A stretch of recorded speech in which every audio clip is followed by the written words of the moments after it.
नमस्कार मित्रांनो, मी अण्णासाहेब धाकतोडे आणि आपण पाहत आहात राजर्षी अहिल्यानगर वार्ता. ज्यांनी आता पाठिंबा दिला ते सूर्यभान लांबे. भारत माता की विशेष बातमीपत्र. राज्यातील शेतकरी आणि सर्वसामान्य नागरिकांच्या प्रश्नांबाबत एक महत्वाची बातमी समोर आली आहे. दिनांक 20 एप्रिल 2026 रोजी राहुरी नगर पाथर्डी विधानसभा पोटनिवडणुकीच्या प्रचारादरम्यान अपक्ष उमेदवार श्री सूर्यभान उर्फ सुरेशराव लांबे पाटील यांनी भारतीय जनता पक्षाचे उमेदवार श्री अक्षय करडेले यांना जाहीर पाठिंबा दिला होता. यावेळी मुख्यमंत्री माननीय नामदार देवेंद्रजी फडणवीस यांच्या उपस्थितीत आयोजित प्रचार सभेदरम्यान शेतकरी, शेतमजूर, व्यापारी आणि सर्वसामान्य नागरिकांच्या विविध प्रश्नांसंदर्भातील निवेदन त्यांना प्रत्यक्ष सादर करण्यात आले.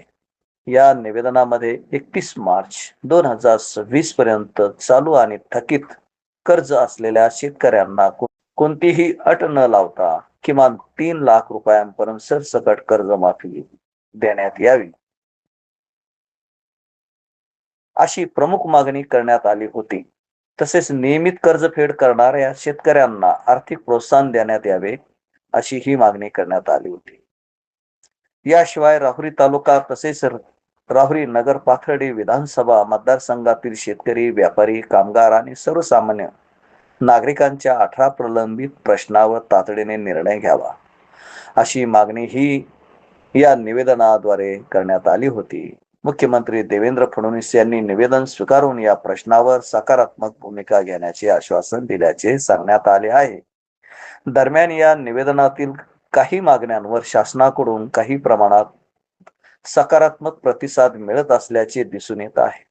मात्र अजूनही काही महत्वाचे प्रश्न प्रलंबित असून ते न्याय हक्काने मार्गी लावावेत यासाठी भविष्यात लोकशाही मार्गाने संघर्ष करण्याची तयारी असल्याचे स्पष्ट करण्यात आले आहे.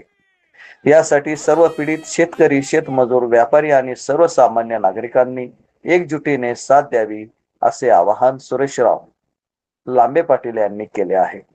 आता या उर्वरित मागण्यांवर राज्य सरकार काय निर्णय घेते याकडे राहुरी तालुक्यासह संपूर्ण मतदारसंघातील शेतकरी आणि नागरिकांचे लक्ष लागून राहिले आहे.